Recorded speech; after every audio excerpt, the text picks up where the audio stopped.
যা দেখাবো তাই পাগল, আমি কি করতাম? এই নারীকে চেনেন না হয়তো খুব কম মানুষই আছে। নেট দুনিয়ায় তোলপাড় করে ফেলছে। এ কোনো ভালো নারী হিসেবে না, সর্বোচ্চতম খারাপ নারী হিসেবে নেট দুনিয়ায় উনি খুব ভাইরাল।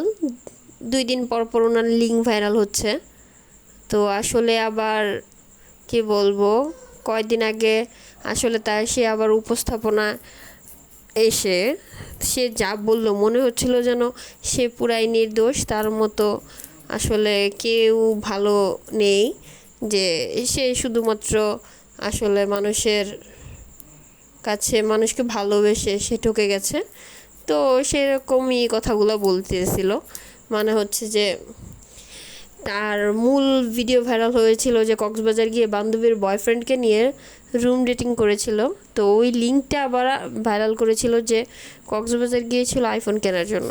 আর এই ভদ্রমহিলা বলতেছে তার আম্মু তাকে আইফোন কিনে দিয়েছে, সেই আইফোনের জন্য কক্সবাজার যায়নি। তাইলে ভাই তুই বান্ধবীর বয়ফ্রেন্ডকে নিয়ে কেন গিয়েছিলি? সে আবার বান্ধবীর বয়ফ্রেন্ড না, নতুন কেচ্ছা বানিয়েছে যে সে পারভেজ নামের এই ছেলেটিকে ভালোবাসত। ছেলেটি আবার মুসলিম না, হিন্দু ছেলে।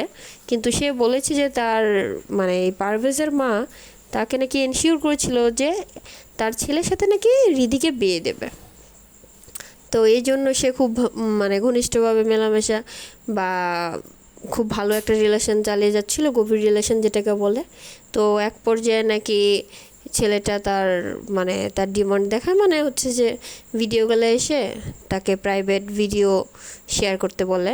তো রিদিও তার আয়েশ মেটানোর জন্য সে ভিডিও কলে তার এগুলা গোপন ভিডিওগুলো শেয়ার করে। কিন্তু সে তো আর জানে না যে ছেলেটা আসলে স্ক্রিন রেকর্ড করে তার ভিডিওগুলো রেখে দেবে। তো ওইভাবে নাকি তার অনেক ভিডিও ছেলেটা করে রাখতো, আর এইগুলো নাকি 5,000 6,000 টাকা 10,000 টাকা পর্যন্ত ওই ভিডিওগুলো নাকি সে মানুষের কাছে বিক্রি করতো। এই ছেলেটা নাকি খুব অনেক অনেক টাকা কামিয়েছে। তো সে আসলে এখন নাকি খুব তার এগুলোর শিকার, তার বান্ধবীও নাকি এর জন্য দায়ী। তো এখন পাবে সেখানে মধু মধু করবে, বুঝছো? আমি একটা তারপরই নাকি সেইগুলো করছে, সেইগুলো করতো না। সে আসলে তার বান্ধবী আর তার বয়ফ্রেন্ডের জন্য আজকে সে খারাপ হয়ে গেছে। এখন সে তার এগুলোকে সে পেশার মতো করে নিয়েছে। তো তার এখন যা ইচ্ছা করছে। তো এই মেয়েটা এখন দিনে নাকি 30,000 টাকা করেও কামাচ্ছে।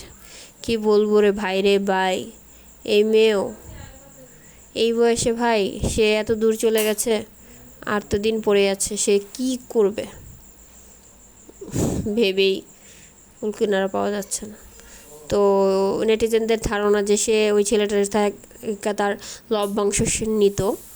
তো সে আসলে অস্বীকার করেছে।